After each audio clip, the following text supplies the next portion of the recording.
I am a huge fan of the Blackmagic Design Pocket Cinema cameras, and I own several of them.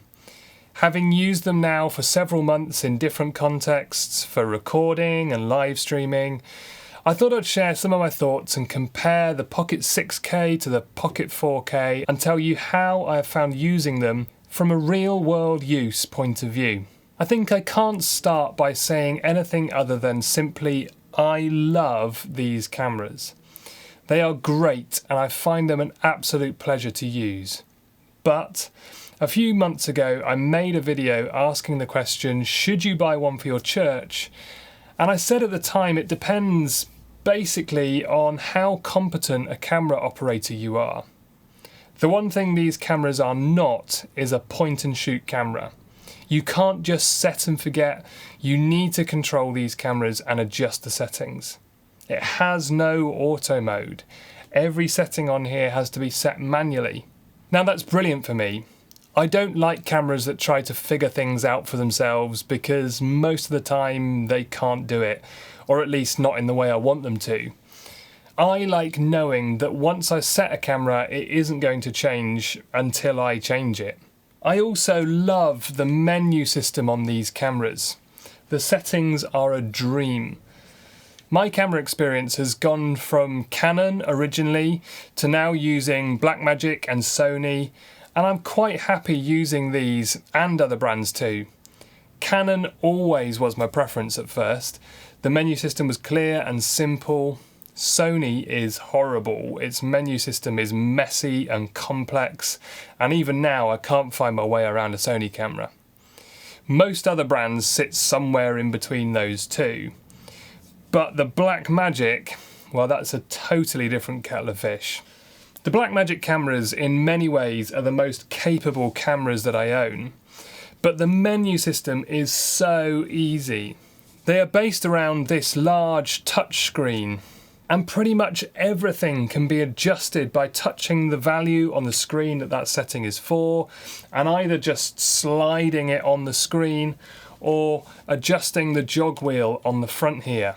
Anything you can't adjust that way is in the main menu. But here everything is so clear and straightforward, it really is an easy learning curve adjusting to these settings.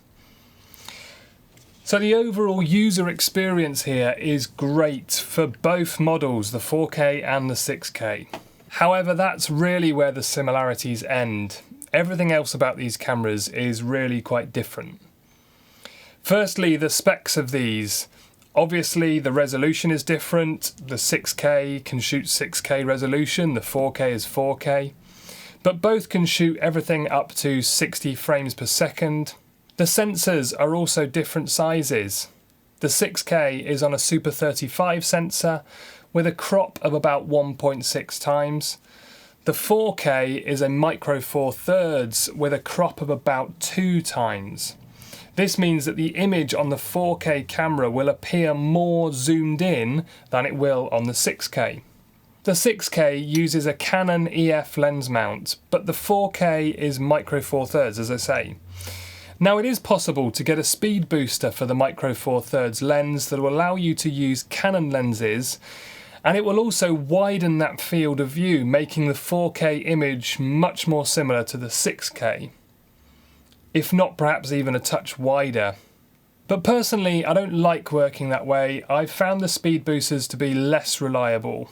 I often find I lose lens control, particularly the aperture control, when I'm using a speed booster. Now I know other people online have said they don't have any issues with them and they like using the speed boosters, but personally I'd rather have a native Micro Four Thirds lens. Also, the different sensors make the colours very different. They both use the Gen 5 colour science, but the way they render those colours out does look different. I often find I have to do more work colour grading and colour correcting the image from the 4K. I much prefer the image from the 6K version. And I also think the lens mount makes a difference. Because the 6K is using the Canon EF mount and I can use the Canon lenses on here, that also changes the colour. On this camera, I like to use the native Micro Four Thirds lens, which for me, this is a Panasonic lens that I'm using. And I do think the Panasonic lens looks different to the Canon lens, which also changes how that image looks. Personally, I think the 6K does look better in low light. I think the low light performance on this is better than the 4K. But that would make sense because it's a larger sensor on here, so there's more light coming in. You do get more noise on the 4K than the 6K. Size-wise, the 4K is slightly smaller than the 6K, but they do both have the same connectors on here. So you've got all the same connectors across both the two models. And the 4K also does better with internal batteries. But that doesn't bother me because, as I've said before, I use external batteries on all my cameras anyway, so it's just not a problem for me. Neither of the cameras have a flip screen on the back, and that can be problematic sometimes. They did fix the flip screen with the 6K Pro version that they brought out, but both of these two models don't have adjustable screens. One of my biggest problems with these cameras is the lack of autofocus. Now, just to be clear, both of these cameras do have an autofocus, but it's rubbish and pretty much might as well not even be there. To use it, you have to push this button on the back. It then hunts backwards and forwards trying to find focus, and then it stops. It doesn't track any movement, it doesn't keep that focus. If that person you are filming moves, then you have to adjust that focus again. And it's really slow to focus too, so I find it quicker and easier to manually focus. It looks so much nicer too. Another issue I've found is that the image doesn't have a lot of contrast for live streaming. I would rather the image had a bit more punch when I'm using it for live streaming. It's just a little bit flat. But there is a relatively easy fix for that. These cameras allow you to create custom LUTs and import them to change the image look that comes out of the camera. The camera itself comes with a copy of DaVinci Resolve, which is my preferred choice for video editing software. And using DaVinci Resolve, you could quite easily create a custom LUT that could make this camera look however you wanted it to. That can then be saved to an SD card and imported into the camera and applied to the output for live streaming, which would allow you to make this camera look exactly how you want to. If you wanted to do an orange and teal look or something on your live stream, you could do that with a LUT in these cameras. It's also a great way to match cameras. If you've got to match a Blackmagic camera to, say, a Panasonic camera, you could make a LUT to do that, which again makes this a really powerful tool. Cost-wise, these cameras will cost you something like £1,000 for the 4K version and about £1,500 for the 6K.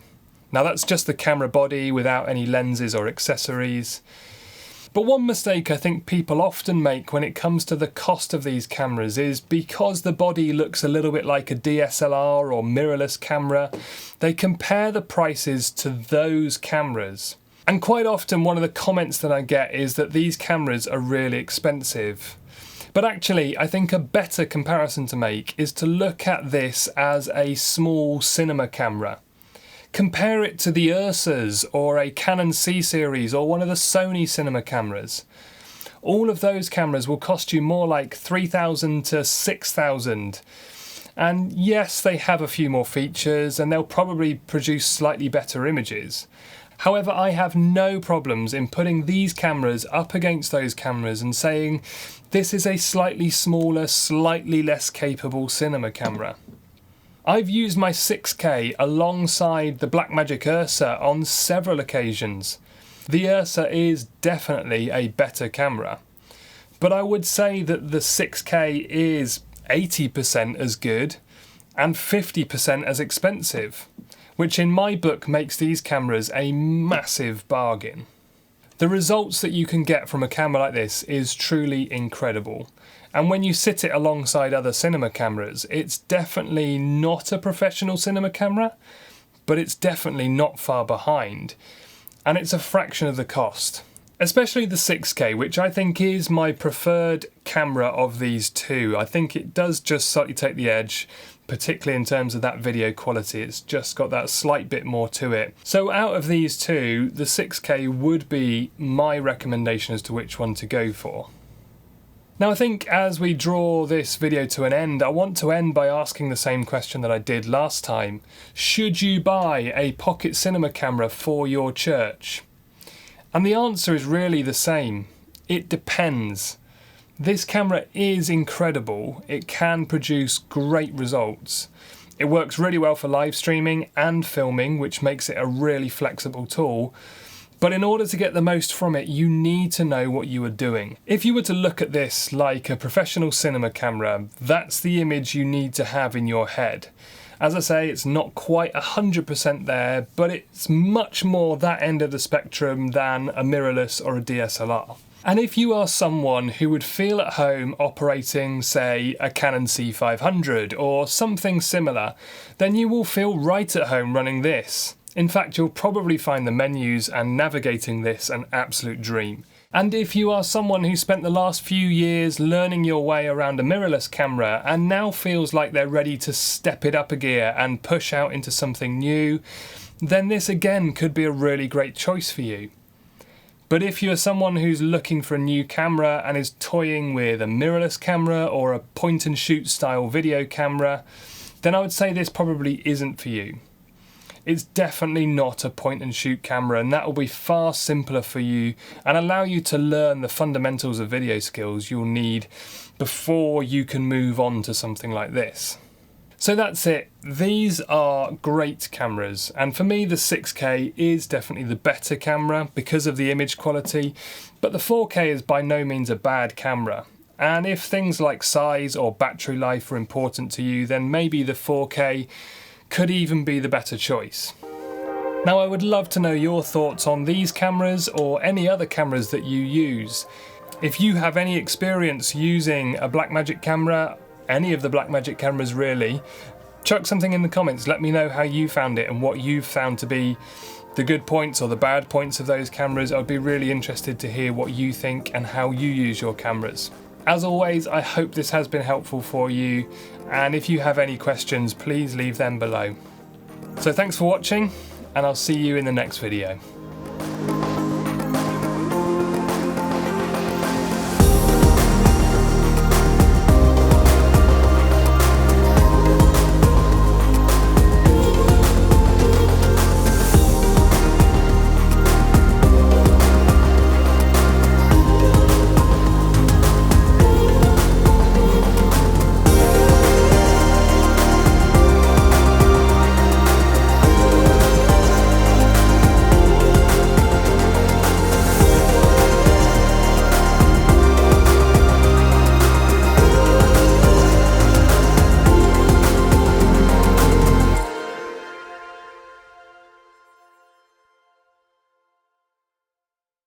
So I've been trying a few new camera angles.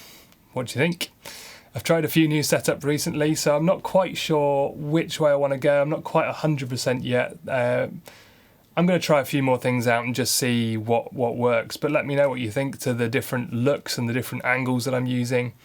I definitely prefer using multiple cameras when I shoot these videos. I think it really helps to have something a bit more close up and something that I can talk to.